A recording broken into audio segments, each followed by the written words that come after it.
इस बार के पंचायत चुनाव में कुछ नई जानकारी जिसको प्रधान पद के नए प्रत्याशी नहीं जानते निकलकर सामने आ रही है।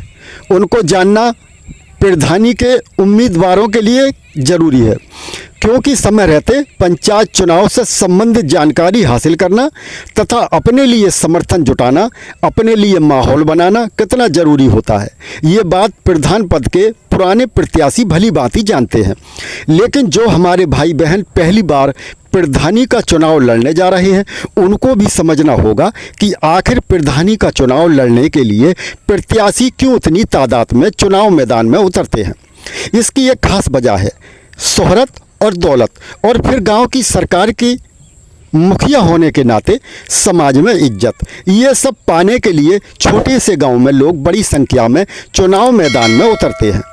दोस्तों, पंचायत चुनाव का बिगुल बज चुका है। ऐसे में पंचायत चुनाव से संबंधित छोटी बड़ी जानकारी आपके संज्ञान में लाना जरूरी है।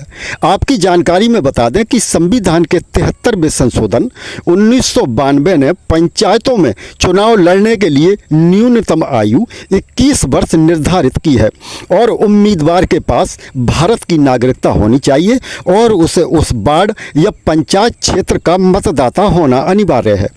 और इसके अलावा भी नामांकन प्रक्रिया और दस्तावेज के बारे में जान लेना भी जरूरी है।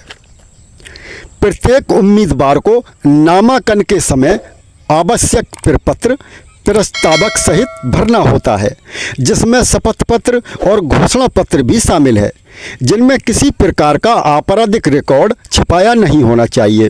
और इसके अलावा आरक्षित सीटों जैसे SC, ST, OBC, महिला आदि पर चुनाव लड़ने वाले उम्मीदवारों को उपयुक्त जाति प्रमाण पत्र और अन्य दस्तावेज आदि साथ में लगाने होते हैं।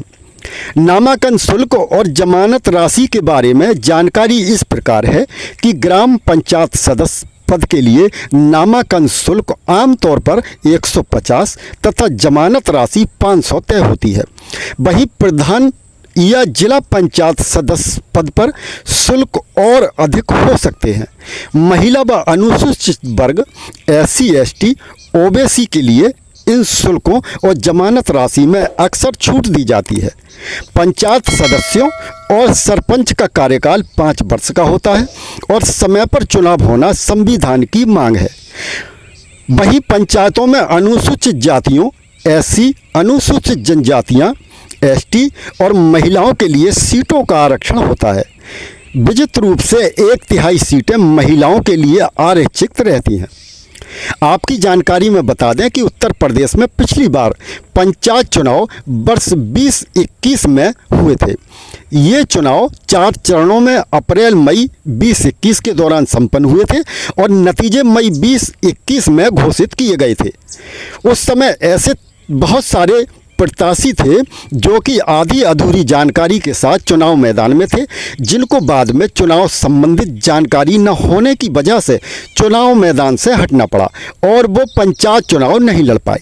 दोस्तों, ताज़ा और सच्ची खबरें जानने के लिए हमारे इस चैनल को सब्सक्राइब करना ना भूलें। जय हिंद।